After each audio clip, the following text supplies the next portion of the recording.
ধন্যবাদ হযরত মাওলানা নাসিরউদ্দিন আশরাফী সাহেবকে তার মূল্যবান বক্তব্য গুরুত্বপূর্ণ চাকরি পেশ করার জন্য।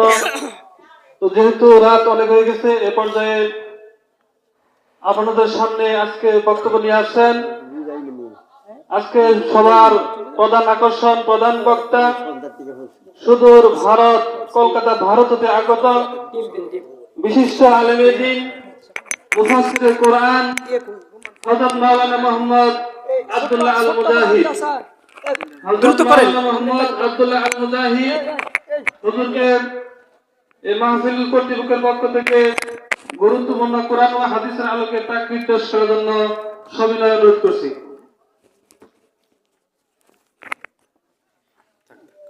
ঠিক আছে, ঠোঁট বড় বড় উঠবে।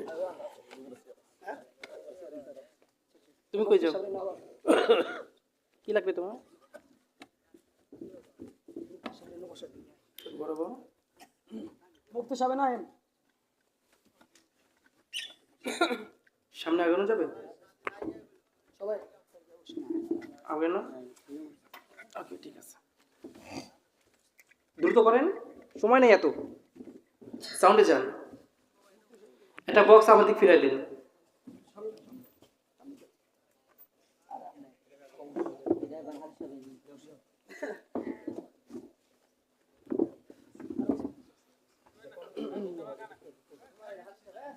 হ্যালো,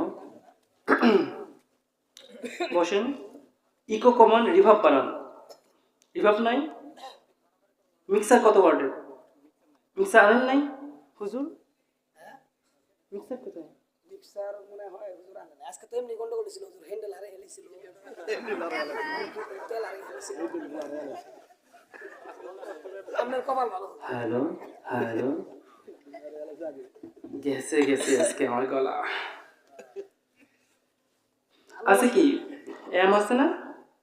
এম আছে, ইকো সেটিং আছে, রিভাবও নাই, কিছুই আনেন নাই। এটা একটা কথা হলো, সেটা ভালো। আমি কইছিলাম মাইক্রো দুইটা যেন ভালো থাকে। যেইগুলো দরকার ওগুলো তো আনতে হবে রে ভাই। এই জিনিসটা নাই ঠিক আছে। শর্ট বয়ান করে দেবো, ঠিক আছে? আমার গলা ভাঙি তো বয়ান করবো না নাকি? আসসালামু আলাইকুম ওয়া রাহমাতুল্লাহ। কেমন আছেন সবাই? আশরাফি ভাই তো আমার দিল জিত লিয়া। এরপর থেকে জুটি বেঁধে ওয়াজ করবো ইনশাল্লাহ। কি বলেন? আমার আগে আপনি, আপনার পরে আমি। হ্যাঁ, অন্তরের সাথে সম্পর্ক, তার সাথে আমার গত বছর তার এখানে প্রোগ্রামে গিয়েছিলাম। আপনাদের দোয়াতে অত্যন্ত দিল খোলা ফ্রেশ মনের একজন মানুষ পাইছেন। ফ্রেশ মনের মানুষের মনে কখনো আঘাত দিতে হয় না, তারা অল টাইম সবসময় হাসি খুশি থাকবে। কিন্তু যদি একবার আঘাত দেন, ওই যে মুখ ফিরায় নেবে, আপনার জানাজায়ও সে আর আসবে না। সহজ সরল মানুষের ক্ষেত্রে খুব সাবধানে আচরণ করতে হয়। এটা মাথায় রাখবেন। আপনাদের ইমাম, আপনাদের সম্পদ, পিছনে কোনো কথা বলবেন না। আমি খুব রাগী তেজি মনের একটা মানুষ, পৃথিবীতে কাউকেই ভয় পাই না, এক আল্লাহ ছাড়া।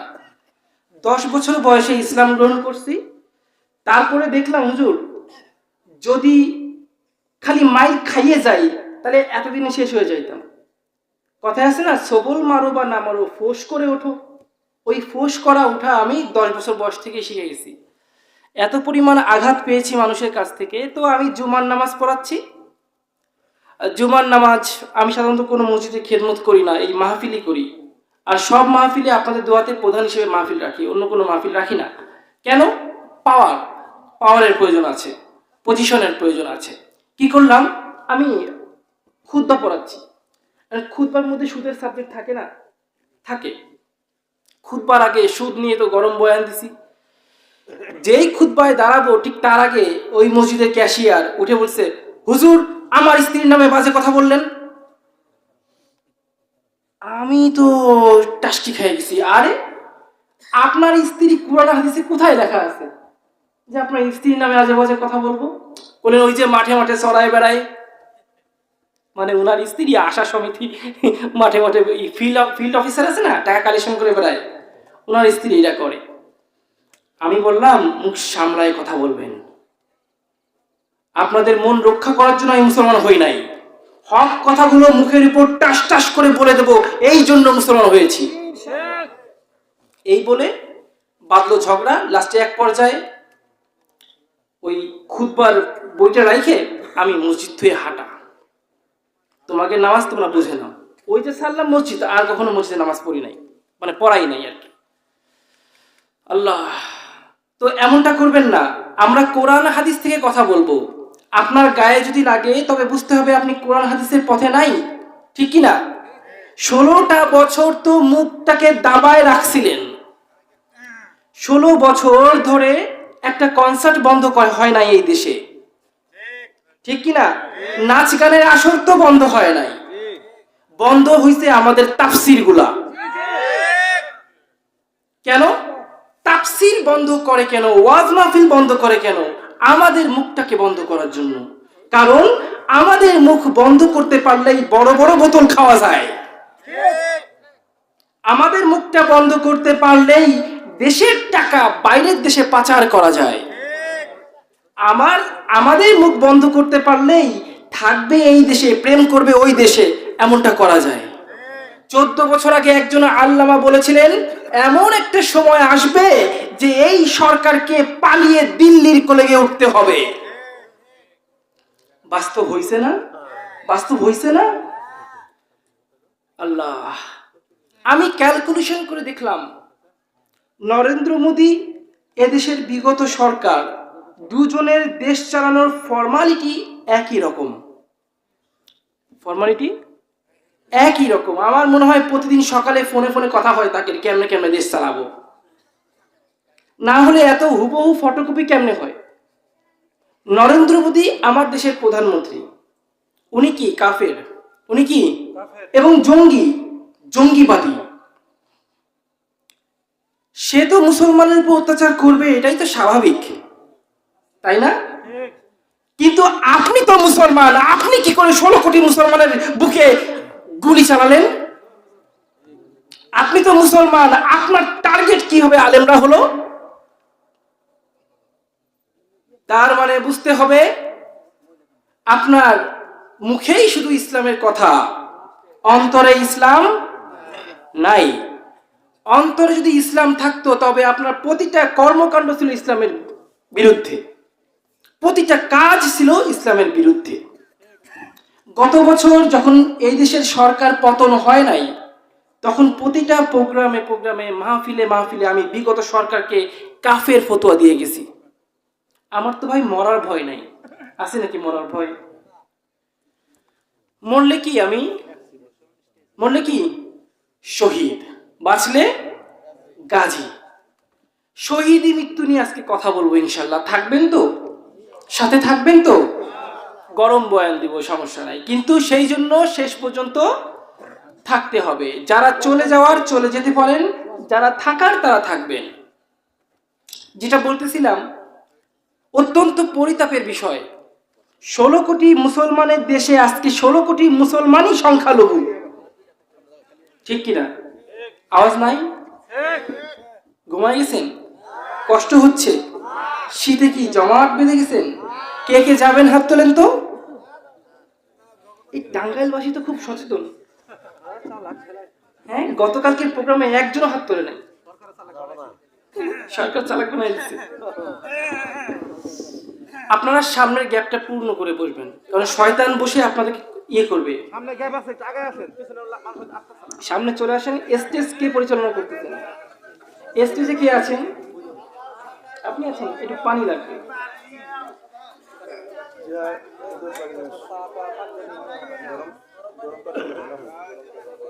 হালকা উষ্ণ গরম পানি।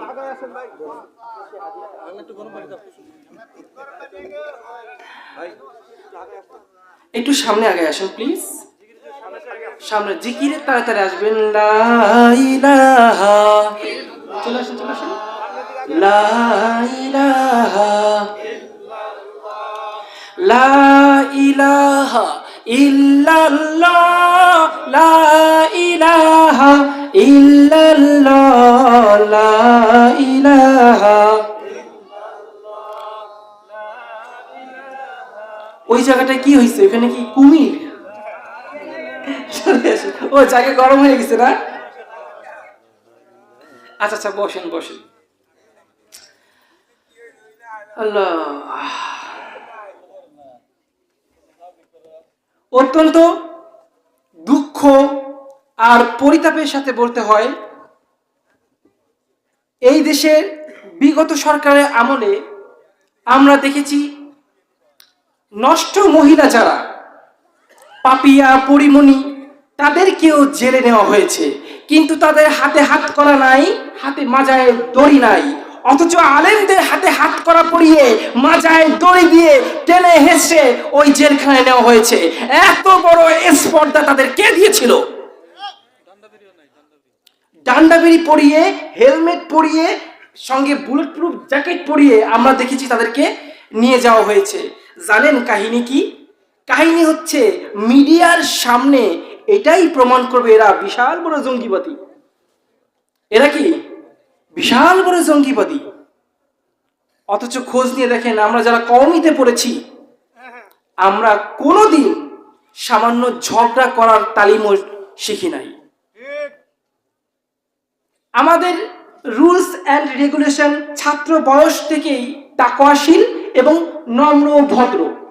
এটা কওমিদের একটা অনন্য বৈশিষ্ট্য। এটা কি বাবা? কওমিদের একটা অনন্য শিক্ষা। আপনার সন্তানকে আপনি যদি মাদ্রাসায় দেন, অবশ্যই কওমিতে দেবেন।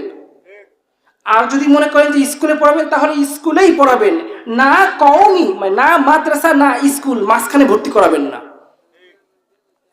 সবকিছুর মধ্যেই একটা ক্রস থাকে। কি থাকে? বেটা আর বেটি, তার মাঝখানে একটা ক্রস, ওটারে আমরা কি বলি? কি বলি? ইংরেজরা দেখলো, চিন্তা করে, আরে মুসলমান তো আরবি শিখায় শিক্ষিত হয়ে যাচ্ছেন, এদের আরবির পাওয়ারটা হেভি। এদিকে স্কুল কলেজে পড়ে জজ ব্যারিস্টার হয়ে যাচ্ছে, কি করা যায়? চিন্তা ভাবনা করে এরা এমন একটা শিক্ষার ব্যবস্থা শুরু করলো যেটা না মাদ্রাসা না স্কুল, মানে বাংলাও আছে, অঙ্কও আছে, ইংরেজিও আছে, আবার আরবিও আছে। একটা ছেলে একটা মেয়ে এইরকম পেশা নিতে পারে বলেন? এক মাদ্রাসার কিতাব কতগুলো, আবার স্কুল কলেজের কিতাব কতগুলো, এইবার দুটো যদি একসঙ্গে মিশাই দেন তাহলে কতগুলো হয়?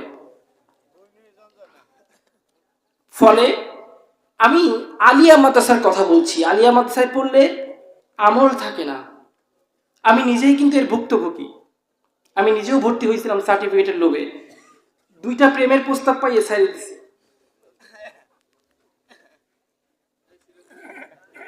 ছেলে মেয়ে তো পড়ে, একসঙ্গে পড়ে না?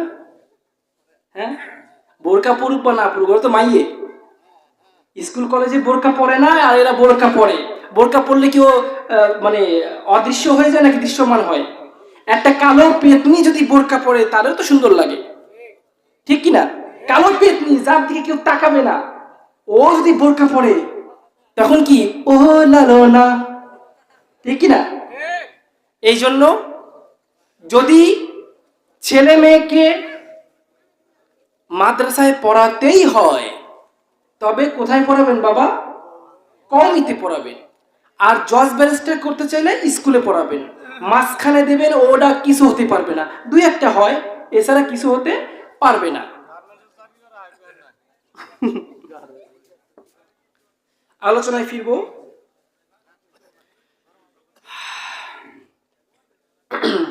আলোচনায় ফিরার আগে একটা কথা বলি।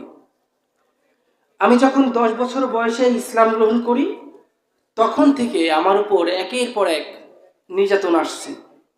অবশেষে তারা যখন আমাকে বাসায় ফিরাতে পারে নাই, তখন চিন্তা করলো এ তো ব্রাহ্মণের সন্তান, এ তো ইসলামী পর্যায়ে পড়ালেখা করে ওকে ধর্মটাকে শেষ করে দিবে। তাই তারা সিদ্ধান্ত নিল মেরে ফেলবো। কি করবো বাবা? সামনে কথা বলা যাবে না, কথা বলবেন না। মেরে ফেলার জন্য আমাকে বান মারলো। বান বুঝেন? কুফরি বান বুঝেন? কুফরি বান মারার কারণে ওই ছাত্র বয়স থেকে আমার জীবনটা একটা অন্ধকার একটা অবস্থা হয়ে গেল। ক্লাসের টপ ছাত্রই সবার নিচে নেমে গেলাম। জীবন কাহিনী বলবো, কিছুটা শুনবেন তো ইনশাল্লাহ? শেষের দিকে করুণ কাহিনীটা বলবো, যুবকদের উদ্দেশ্যে বলবো। মুরব্বীদের না, যুবকদের উদ্দেশ্যে বলবো, কারণ আমিও কি যুবক, বলবো ইনশাল্লাহ। তো তখন থেকে কথা বলতে আমি পারতাম না, আমার মুখ থেকে রক্ত বের হতো।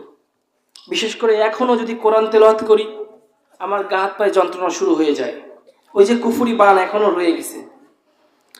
কথা বলতে কষ্ট হয়, উচ্চারণের সমস্যা আছে, যদি একটু ভুল ত্রুটি হয় ক্ষমা করে দিবেন তো, ক্ষমা করবেন তো? আল্লাহ তাআলা আমাদের কবুল করুন। ইন্নাল হামদালিল্লাহ আলহামদুলিল্লাহি নাহমাদুহু ওয়া নাস্তাঈনুহু ওয়া নাস্তাগফিরুহু ওয়া নু'মিনু বিহি ওয়া নাতাওয়াক্কালু আলাইহি ওয়া নাউযু বিল্লাহি মিন শুরুরি আনফুসিনা ওয়া মিন সাইয়্যাতি আ'মালিনা মান ইয়াহদিহিল্লাহু ফালা মুদিল্লা লাহু ওয়া মান ইউদ্লিলহু ফালা হাদিয়া লাহু। কষ্ট হচ্ছে আমার খুব। মানুষের কমন সেন্স থাকা দরকার, যেগুলো লাগবে সেগুলো তো আনতে হবে। বলা দরকার হয় নাকি? একটা সাউন্ড বক্স নিয়ে এসছেন, সাথে কি এম লাগে না, মিক্সার লাগে না? আমরা শিল্পী মানুষ, আমাদের গলার ভয়েস দিয়ে হুজুর তো চিল্লা চিল্লায় বয়ান করে গেছে, আমরা চিল্লাতে পারবো না। ঠিক আছে না কথা? প্রতিটা মাহফিলে আপনাদের দোয়াতে প্রধান। কোন মাহফিল ছোট, কোন মাহফিল বড় আমার কাছে বলেন তো? হ্যাঁ থাক, ও ছোট মানুষ, ওকে বকা দিয়েন না। এরপর থেকে বক্স আনলে যে কোনো বক্তার ক্ষেত্রে মিক্সার অবশ্যই আনবে, হয় 24 না হয় 12। হ্যাঁ, এগুলো বলা লাগে না ভাই, আমি তো এই সিজনেও 200 বেশি মাহফিল করছি, সব জায়গায় মিক্সার থাকে,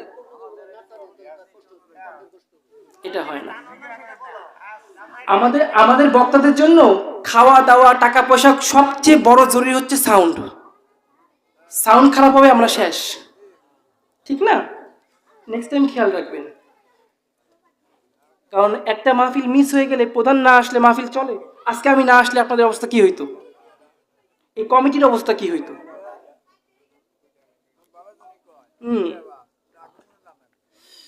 সাবধানে থাকবেন, হ্যাঁ, নেক্সট টাইম ইয়ে করবেন। মান ইয়াহদিহিল্লাহু ফালা মুদিল্লা লাহু ওয়া মান ইউদ্লিলহু ফালা হাদিয়া লাহু ওয়া নাশহাদু আন লা ইলাহা ইল্লাল্লাহু ওয়াহদাহু লা শারীকা লাহু ওয়া নাশহাদু আন্না সাইয়্যিদানা ওয়া মাওলানা মুহাম্মাদ সাল্লাল্লাহু তাআলা ওয়া আলা আলিহি ওয়া আসহাবিহি ওয়া বারাকা ওয়া সাল্লাম আরসালাহু বিল হাক্কি বাশীরান ওয়া নাযীরা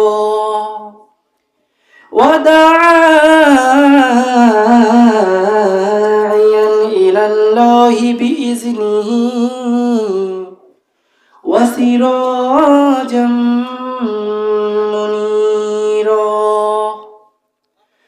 وقال الله تعالى في كلامه المجيد والفرقانه الحميد: أعوذ بالله من الشيطان الرجيم. بسم الله الرحمن الرحيم. إن الله لا يغفر أن يشرك به ويغفر ما دون ذلك لمن يشاء ومن يشرك بالله فقد ضل ضلالا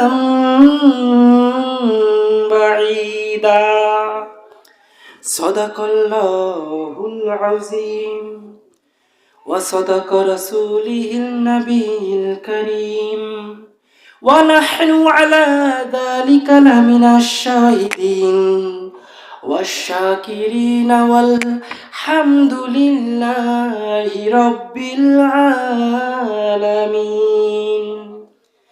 إن الله وملائكته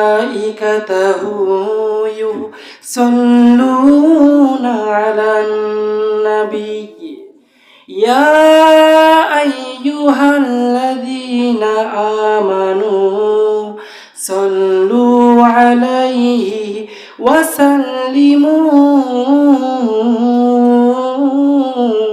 تسليما اللهم جوري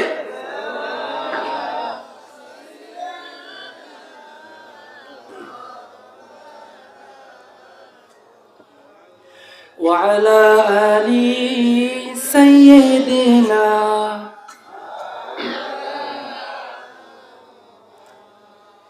হেরারে গুহায় তোমারি দেন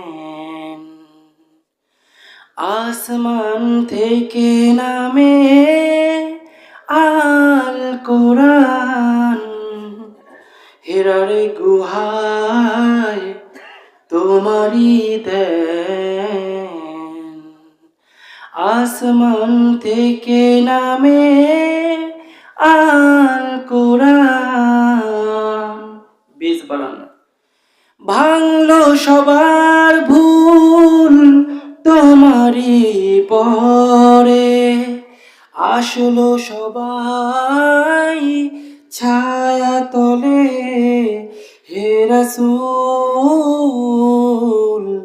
তোমাকে ভুলি আমি কেমন করে হে রাসূল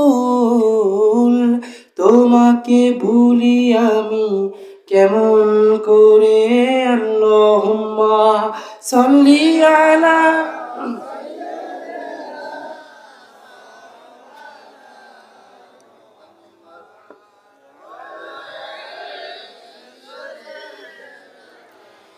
মাওলানা মুহাম্মদ লা ইলাহা ইল্লাল্লাহ জোরে লা ইলাহা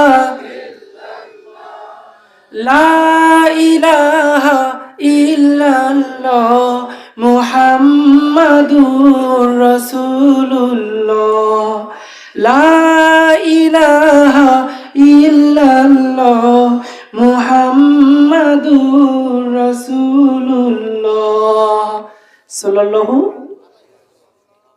ইচ্ছা ছিল অনেক সুন্দর সুন্দর কয়েকটা গজল গাবো, কোরআনের টান দেব, এই সাউন্ডের কারণে আর পারলাম না।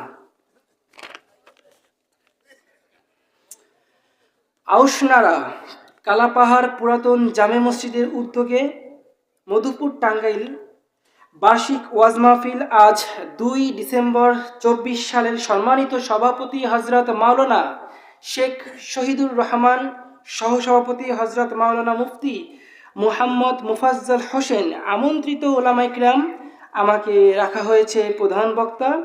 আমি নগণ্য আব্দুল্লাহ আল মুজাহিদ এবং আমার আগে যিনি বয়ান করেছেন আমার কলিজার টুকরা দ্বিতীয় বক্তা কারি হজরত মাওলানা মুহাম্মদ নাসিরউদ্দিন আশরাফি, তৃতীয় বক্তা হিসেবে বয়ান পেশ করেছেন হজরত মাওলানা মুহাম্মদ হারুন অর রশিদ, মাহফিল পরিচালনা করছেন জনাব মুহাম্মদ নোমানুর রহমান। মঞ্চে উপস্থিত মুআজ্জাজ উলামায়ে কিরাম, সামনে উপস্থিত দিন দরদি প্রাণপ্রিয় তাওহীদি জনতা, পর্দার আড়ালে মা ও বোনেরা, সবাইকে আমার অন্তরের অন্তরস্থল থেকে আরো একবার জানাচ্ছি আসসালামু আলাইকুম ওয়া রাহমাতুল্লাহ। গভীর রাত হয়ে গিয়েছে, অনেক সংক্ষিপ্ত আকারে দুটি কথা বলবো। গত পরশুদিন আপনাদের ঘাটাইলে বয়ান করেছি, সেইখানকার কেউ কি আছেন এখানে? কেউ নাই। আচ্ছা, এরপরে ময়মনসিংহ মাহফিল আছে আপনাদের এখানে, ভালুকা, আরো কত জায়গা আছে না, হালুয়াঘাট না কত জায়গা আছে, ওখানে আসবো, সুযোগ পাইলে যাবেন ইনশাআল্লাহ। দেখুন,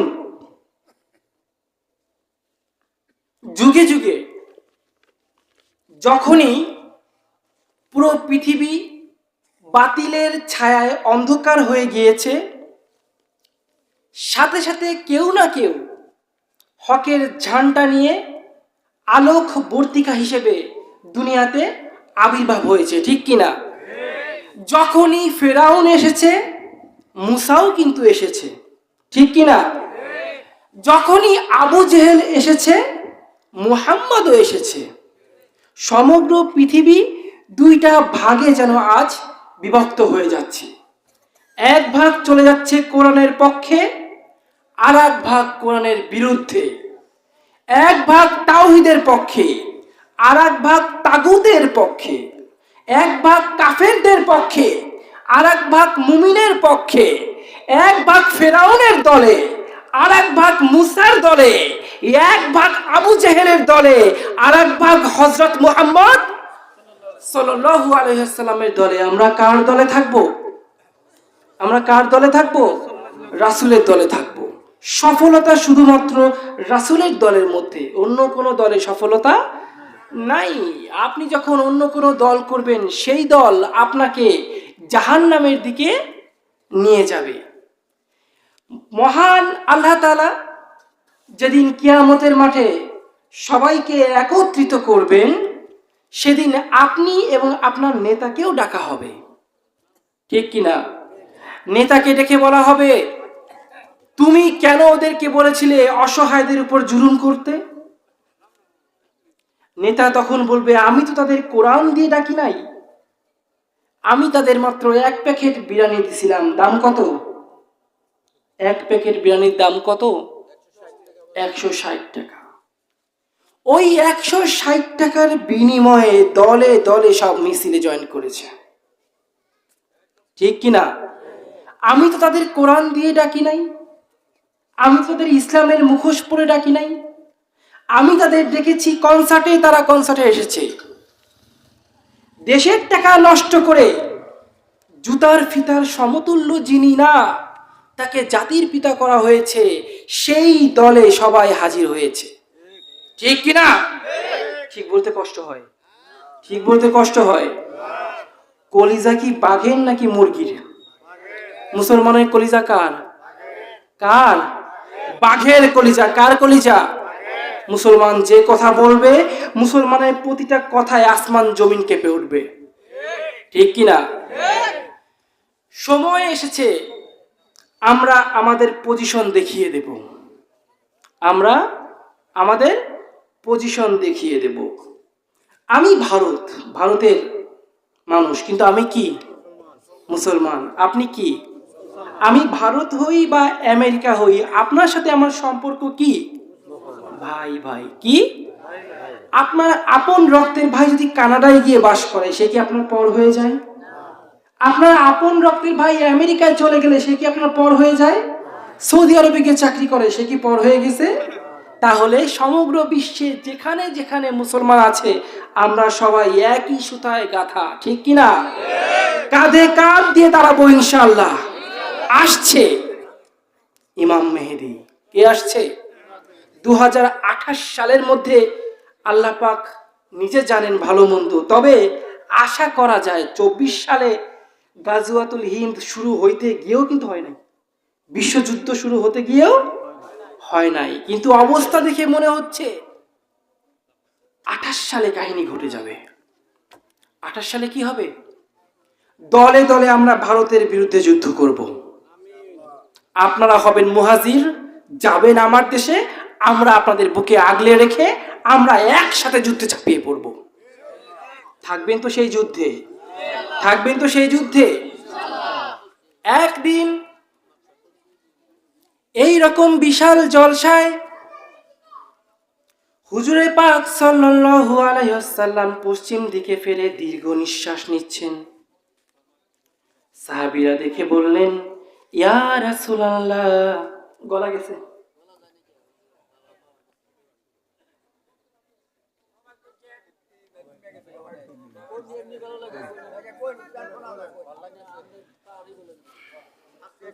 স্টেজে পানি লাগবে, আজকে একটু আমাকে সাপোর্ট দিন। গত বছর 2টা মাহফিল থেকে চলে গেছি আমি, খালি মিক্সার আনে তাই। পরে ওই যে সাউন্ড বক্সালাকে মাইক দিছে, 1 টাকাও দেয় নাই। আমি চাইলে আপনার সাথে কাহিনী করতে পারি, করবো না, ছোট মানুষ তো বুঝতে পারে না। আমার হাদিয়া থেকেই দিতাম, সমস্যা কি আনলে? এখন যে আমার কলিজাটা ফাইটে যাচ্ছে। থাক বাবু, তোমার দোষ নাই, তুমি বুঝতে পারো নাই, তাই না? ছোট মানুষ বুঝতে পারে না। ইয়া রাসূলুল্লাহ, পানির ব্যবস্থা করেন। আপনি দীর্ঘ নিঃশ্বাস কেন নিচ্ছেন? রাসূল পাক সাল্লাল্লাহু আলাইহি সাল্লাম বললেন, আমি পশ্চিম দিক থেকে একটা যুদ্ধের ঘ্রাণ পাচ্ছি। কি পাচ্ছি? যুদ্ধের ঘ্রাণ পাচ্ছি। কিন্তু সাহাবায়ে কিরাম কি আপনারা আমার মতো ছিলেন? বলেন। সাহাবায়ে কিরাম ছিলেন ঈমানের বলে বলিয়ান, ঠিক কিনা? তারা কখনোই বাতিলের সামনে মাথা নত করতো না, ঠিক কিনা? তলোয়ার বের করে বললেন, রাসূল আপনি শুধু একবার হুকুম দেন, আপনি শুধু একবার হুকুম দেন, সেই যুদ্ধে আমরা ঝাঁপিয়ে পড়ব। রাসূল বললেন, না, সেটা এখন হবে না, সেটা হবে শেষ যুগে। সেটা কবে হবে ভাই? শেষ যুগে।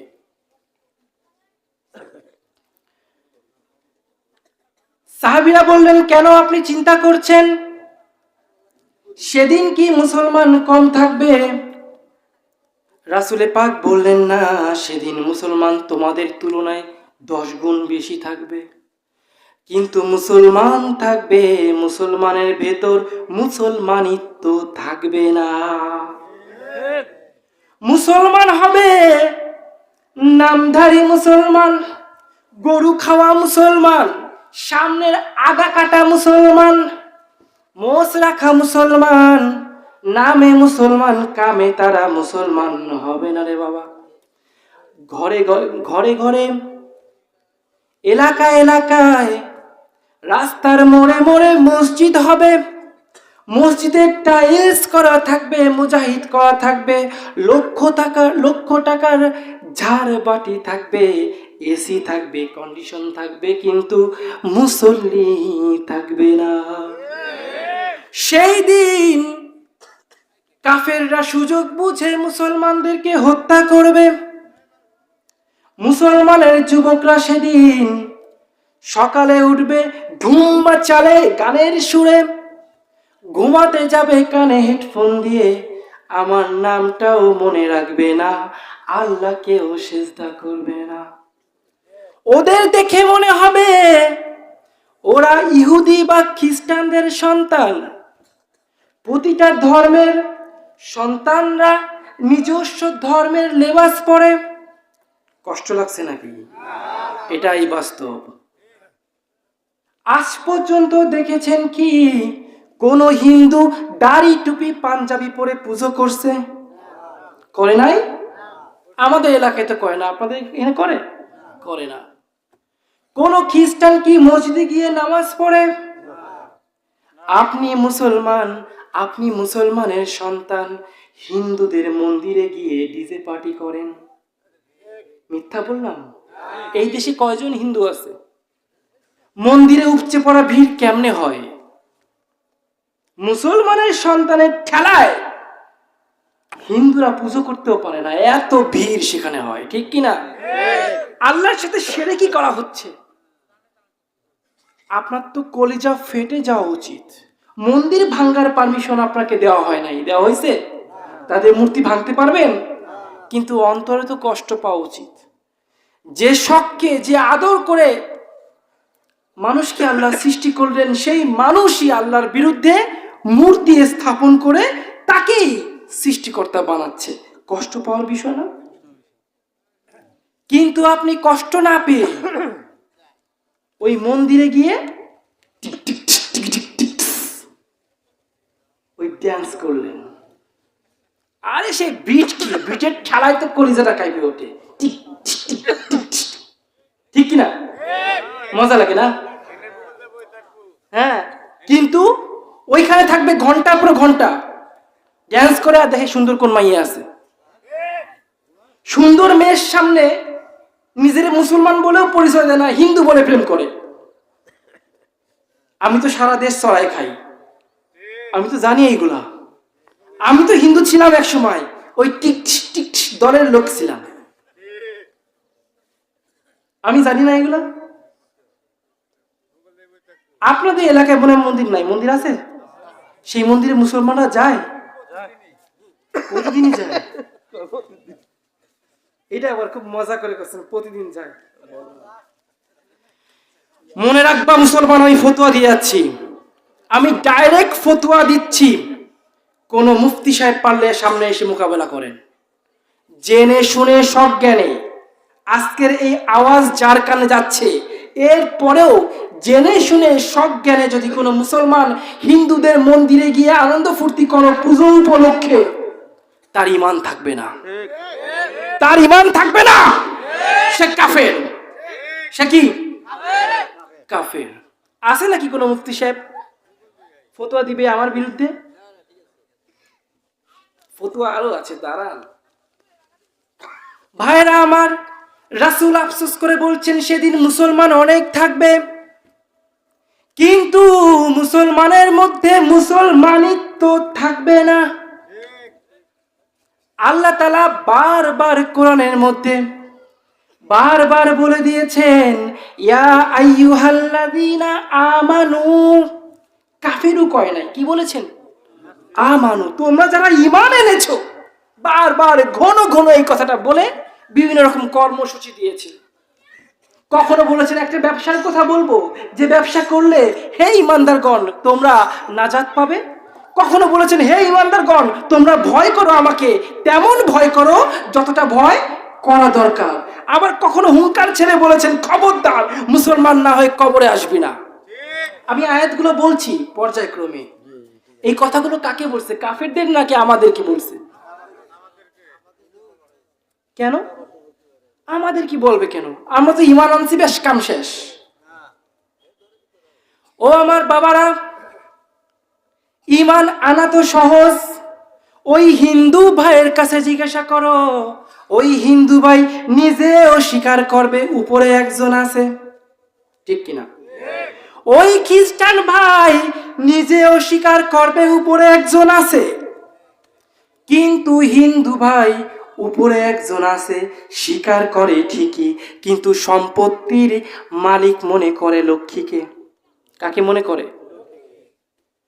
আর আপনি আমি মুসলমান, আমরা সম্পত্তির টাকা রোজগারের একমাত্র মাধ্যম মনে করি চাকরিকে। ওই হিন্দু ভাই মনে করে চাকরি না লক্ষ্মী আমারে খাওয়ায়। আপনি মুসলমান, আপনি মনে করেন চাকরি আপনারে খাওয়ায়। ওই হিন্দু ভাই যদি কাফের হয়, আপনি মনে হয় পীর সাহেব। হ্যাঁ, কষ্ট লাগে, কথা খারাপ লাগে, মজা লাগে। ইমানটাকে চেঞ্জ করতে হবে। চেঞ্জ মানে কি আল্লাহকে বাদ দিয়ে অন্য কারো ইমান আনবে? না না, ইমানের ইখলাসকে চেঞ্জ করতে হবে। চাকরি তো আপনারা খাওয়ায় না বাবা, চাকরি খাওয়ায় না। হিন্দু ভাইটা মনে করে ওই লক্ষ্মী ওরে সম্পত্তি দেয়, তাই লক্ষ্মীর কাছে গিয়ে বলে হে লক্ষ্মী আমাকে সম্পত্তি দান করো। আমি হিন্দু ভাইয়ের কোনো নিন্দা বলতেছি না, তার ধর্ম অনুযায়ী সে ঠিক আছে, কিন্তু আমার ধর্ম ইসলাম অনুযায়ী আমরা মুসলমান ঠিক নাই। একজন হিন্দু তার রুলসের উপর ঠিক আছে, একজন খ্রিস্টান তার আদর্শের উপর ঠিক আছে, কিন্তু আমি আপনি আমাদের আদর্শের কোনো ঠিক নাই। আমরা মুখে বলি রাসূল আমার নেতা, আর ভোট দেওয়ার বেলায় দেই কাকে?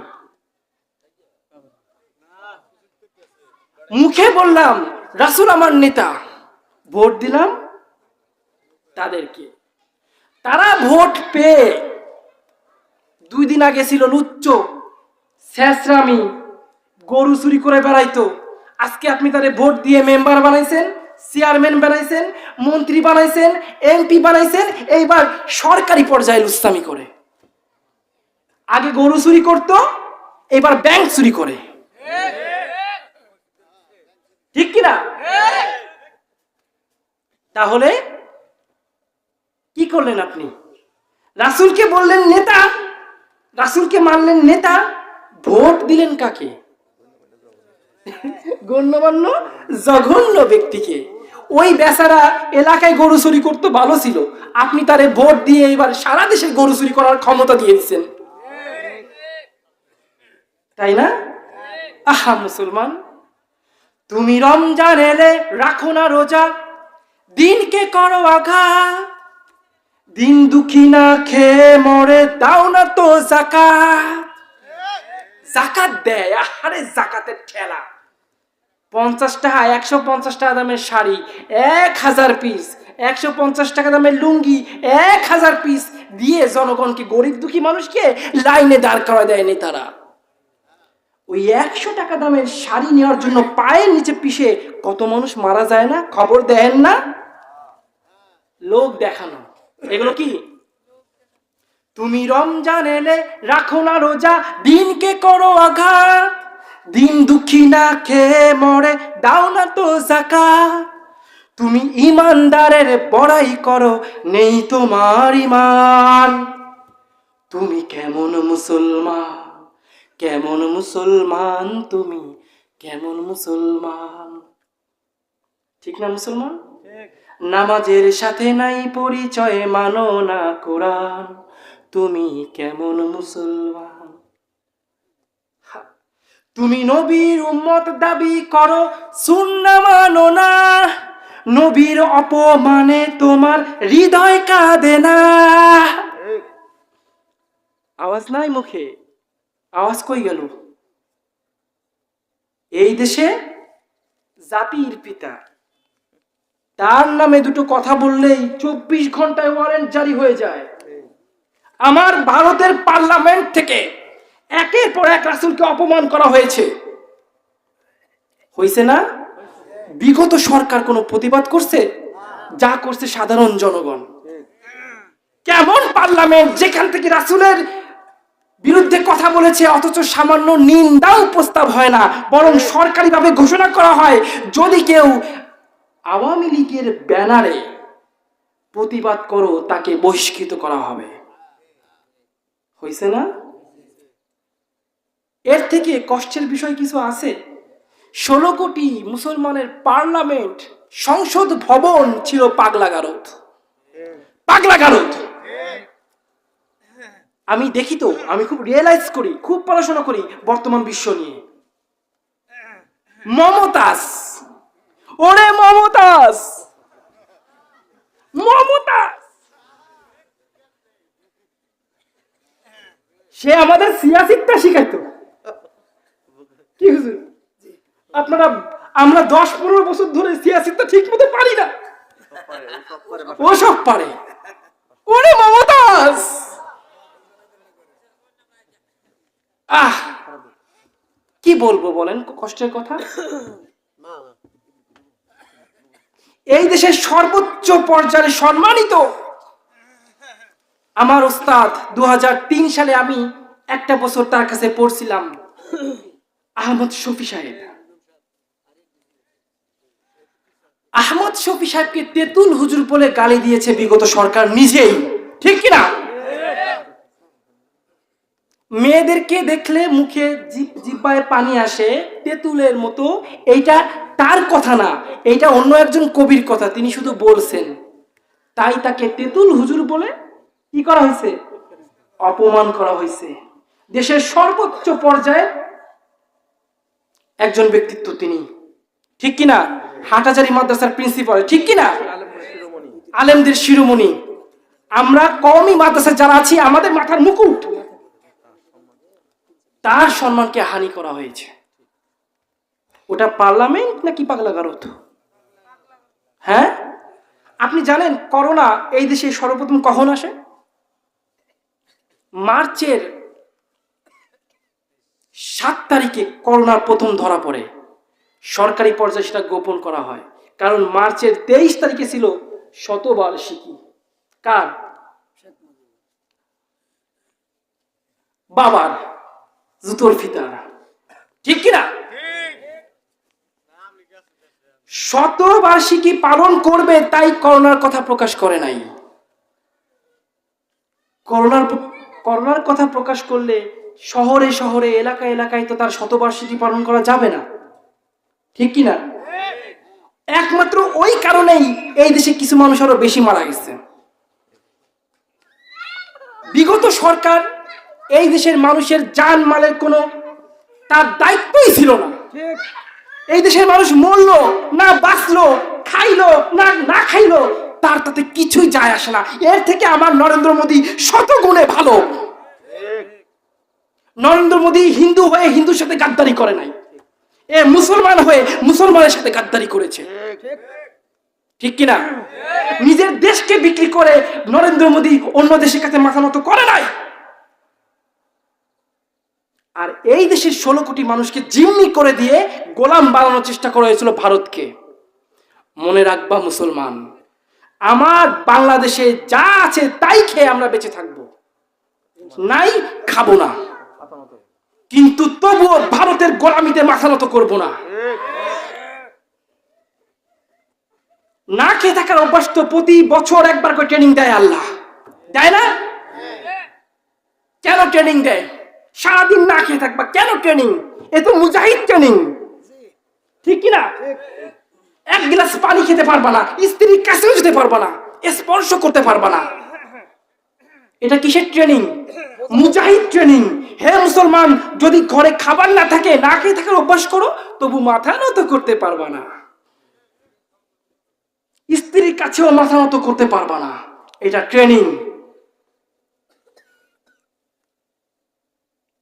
কি বলবো, আজ দেশ ছেড়ে পালাইছে, কিন্তু তার তার কি বলে ষড়যন্ত্র শেষ হয় নাই। আমার দেশে ভারতে তো একটা ফেরাউন আছে, আরো একটা ফেরাউন কি ওইখানে হাজির হয়েছে। এবার 2 ফেরাউন বানাইছে, কি এক হয়েছে। ফেরাউনের তো একটা বউ দরকার,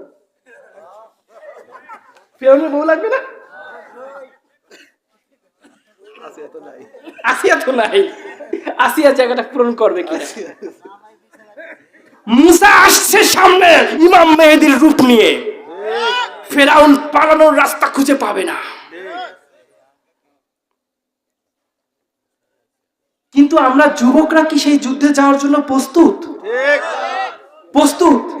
কে কে রাজি আছি হাত তুলে আল্লাহকে দেখাও তো।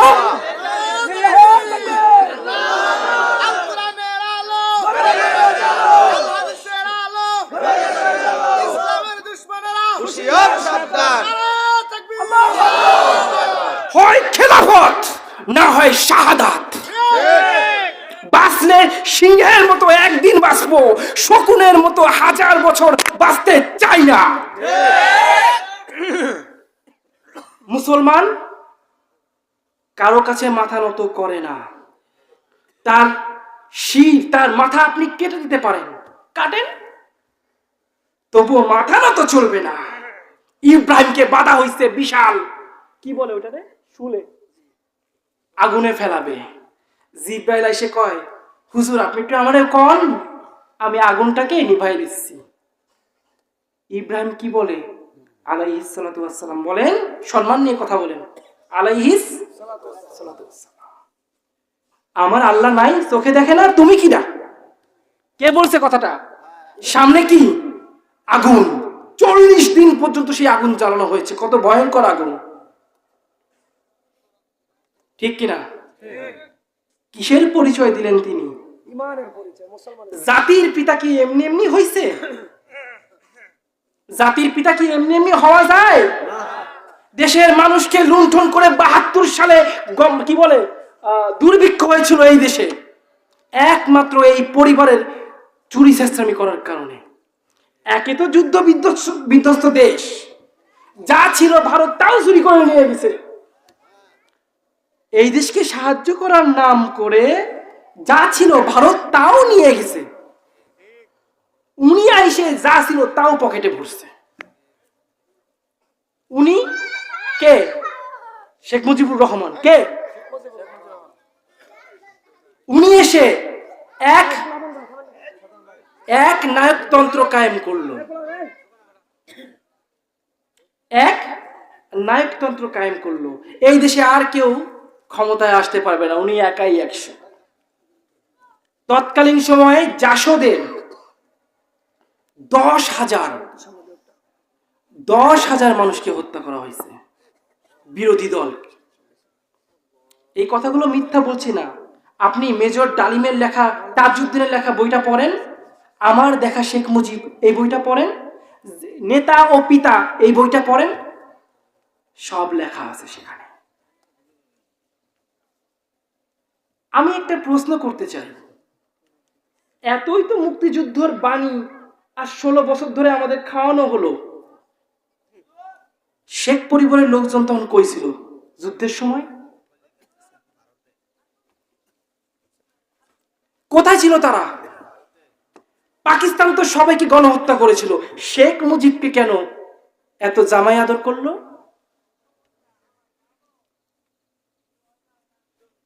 শেখ মুজিব কখনোই দেশের স্বাধীনতা ঘোষণা করে নাই। এবারের সংগ্রাম আমাদের মুক্তির সংগ্রাম বলার আগে তিনি বলেছেন ক্ষমতা তার প্রতিনিধির কাছে হস্তান্তর করতে হবে। তৎকালীন প্রতিনিধি কারা ছিল আপনারা জানেন না? আপনারা তো মুরব্বী, আমার আগে সে তখন জন্মগ্রহণ করছেন। তার মানে উনি চেয়েছিলেন পাকিস্তানের প্রধানমন্ত্রী হবে। ভারত কিন্তু আবার এটা সহ্য করে না। ভারত কি এটা সহ্য করে না? ভাইরা আমার,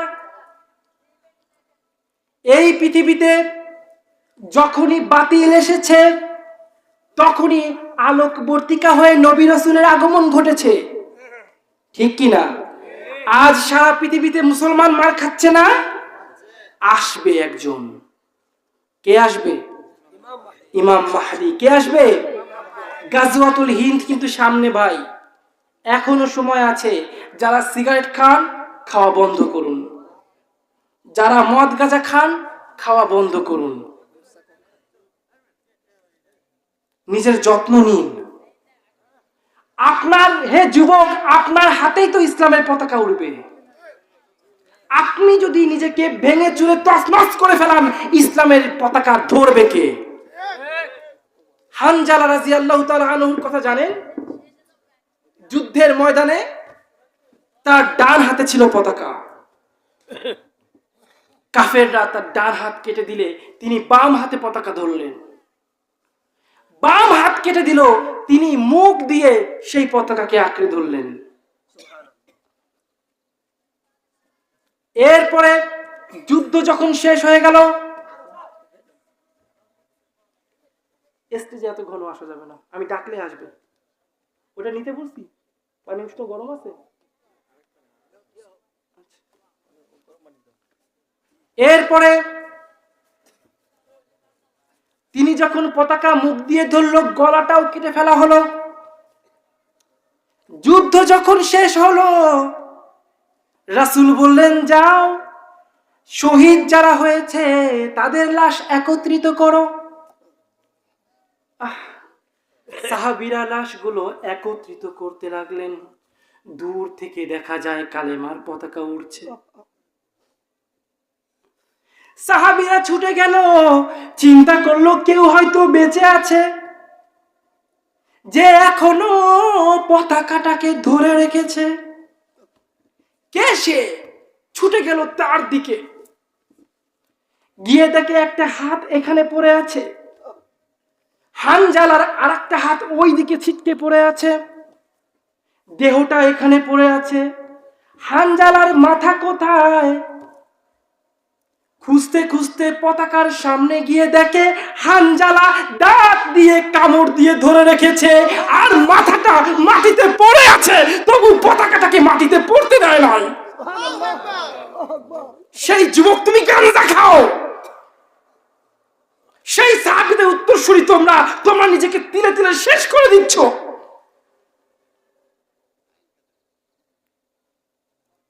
আমার আল্লাহ তাআলা বলে তোমরা তাদেরকে মৃত বলো না। আমরা ঘুমায় গেলে আপনি যদি এই হাত দিয়ে একটা কাগজ ধরে রাখেন, ঘুমায় গেলে কিন্তু আস্তে পড়ে যাবে। উনি দাঁত দিয়ে কামড়ায় ধরছে, তা মারা গেলে তো দাঁতটা খুলে যাওয়া দরকার, ওটা তো পড়ে যাওয়ার কথা। কেন পড়লো না কেন? তার মানে আমি আপনি দেখছি উনি মারা গিয়েছে, বাস্তবে উনি মারা যান নাই, উনি জীবিত। যা দেখা যায় অনেক সময় তা ঘটে না, যা ঘটে আবার তা দেখাও যায় না।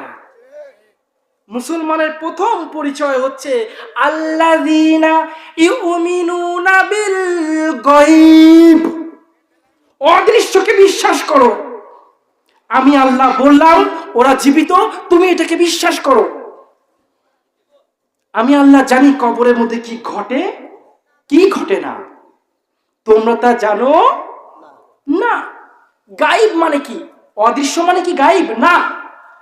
পঞ্চ ইন্দ্রিয়, চক্ষু মানে কি বলে কল্পনা শক্তি, অনুভব, চক্ষু, কর্ণ মানে চোখ, কান আর নাক, এই পাঁচটা জিনিসের বাইরে যেটা ওটা গায়েব। এই পাঁচটা জিনিস দিয়ে যা ধরা যায় না ওইটা গায়েব। যেমন এখন বাতাস আছে না, বাতাস আছে কি নাই দেখতে পাচ্ছি আমরা, এটা কি গায়েব? বাতাস কিন্তু আমরা অনুভব করতে পারছি, পঞ্চ ইন্দ্রিয়র একটাই ধরা পড়ছে, দেখতে পাচ্ছি না, শুকতে পারছি না, শুনতে পারছি না। বাতাসে কোনো আওয়াজ আছে এখন? কিন্তু বাতাস আছে না নাই, কিন্তু অনুভব করতে পারছি, ঠান্ডা ঠান্ডা লাগতেছে, এটা গায়েব না, ঠিক কি না? কিন্তু আপনি যে মাটিতে বসে আছেন, মাটির নিচে 3.5 হাত জমি কবর, ওই কবরটা গায়েব। ওই কবরে কি ঘটে আপনি দেখেন, আপনি শোনেন, আপনি কল্পনা করতে পারেন, অনুভব করতে পারেন। আপনার পঞ্চ ইন্দ্রিয় এটাকে অনুভব করতে পারে না, তার মানে ওইটা গায়েব। ওইটা কি? আমার আল্লাহ নিজেও গায়েব, ঠিক কিনা বলেন? তিনি কেমন কল্পনা করতে পারি? তারে কি দেখতে পারি? তারে ছুঁইতে পারি? তাকে অনুভব করতে পারি? পঞ্চ ইন্দ্রিয়র বাইরে তিনি। কিন্তু আমরা আহলে সুন্নাত ওয়াল জামাত বিশ্বাস করি আল্লাহ তাআলা নিরাকার নয়, তার আকার আছে। ভুল বললাম হুজুর? আল্লাহ তাআলা কিন্তু অনেকবার বলেছেন পুরো পৃথিবীর সহ 7টা গ্রহ তার হাতে রাখলে সরিষার দানার মতো হবে, বলেছেন না? তার মানে উনি বোঝাচ্ছে আমার একটা আকৃতি আছে, সেটা কেমন এটা আমি আল্লাহ জানি। তোমরা জানো? জানবো সেদিন দেখবো, যেদিন আমরা কিয়ামতের মাঠে তার সামনে দাঁড়াবো। সবাই তাকে দেখতে পারবে না, শহীদরা তাকে দেখতে পারবে। কারা পারবে বাবা? এখন যদি শহীদ হতে চান, আপনি যদি আর্মিতে ঢুকতে চান, আপনার যোগ্যতা লাগবে না, বডি ফিটনেস লাগবে না। সর্বনিম্ন কত নেয়? পাসপোর্ট 6 নাকি 7? পাসপোর্ট 6 ইঞ্চি আপনাকে লম্বা হইতেই হবে, নাইলে আর্মিতে ঢুকতে পারবেন? পারবেন? পারবেন না। ঠিক একইভাবে শহীদ হতে হলেও, মুজাহিদ হতে হলেও আপনার ভিতর কিছু কনফিগার থাকতে হবে। ওই কনফিগার নাই, আপনি শহীদের খাতায় নাম লেখাতে পারবেন না। হ্যাঁ, অনেক সময় হয়, মানে শহীদ এক জিনিস, মুজাহিদ কিন্তু আরেক জিনিস। মুজাহিদ মানে সৈনিক, আল্লাহ রাস্তার সৈনিক। এখন বলেন তো, ওই যে আবু সাইদের মতো বুক পেতে গুলি খাবেন, নাকি 10 জনের মাইরে তারপর গুলি খাবেন? প্রতিবাদ করে তারপর মরবো, নিজে মরবো, 7 জনের নিয়ে মরবো। এটাই হচ্ছে ইসলামের বড় কথা। আপনি গেলেন মরলেন, এতে ইসলামের কোনো উপকার হবে না। যুদ্ধের ময়দানে টার্গেট হচ্ছে শত্রুকে পরাস্ত করা, পরাস্ত করতে করতে আপনাকে মরতে হবে, তাই না? ভাইরা আমার, বলছিলাম আল্লাহ তাআলা বলেন, হে মুসলমান, তোমরা মুসলমান না হয়ে কবরে এসো না। ওয়ালা তামুতুন্না ইল্লা ওয়া আনতুম মুসলিমুন। মুসলমান না হয়ে কবরে এসো না। মুসলমানকেই বলছে মুসলমান হও, কাফেরকে তো বলেনি তুই মুসলমান হও। হিন্দুরে কইছে, খ্রিস্টানরে কইছে, মুসলমানরে কইছে তুই মুসলমান হও। তাহলে মুসলমান হবে কিভাবে? মুসলমান হতে হলে আপনাকে প্রথমে ইমানের দৃঢ়তা আনতে হবে। খাওয়ায় কে? খাওয়ায় কে? চাকরি খাওয়ায়, ব্যবসা খাওয়ায়, বাণিজ্য খাওয়ায়, খাওয়ায় কে বাবা? ইমানের বলে বলিয়ান যখন হবেন, রাসূলের জন্য অন্তরে যখন পাহাড় সমান মুহাব্বত থাকবে, বলা যায় না এই মুহাব্বতের কারণে আপনি শহীদ হতে পারেন। আমাদের ভারতের পার্লামেন্টের একটা কথা বলবো, বাবা খারাপ লাগছে? শেষ করে দিব? চলবে?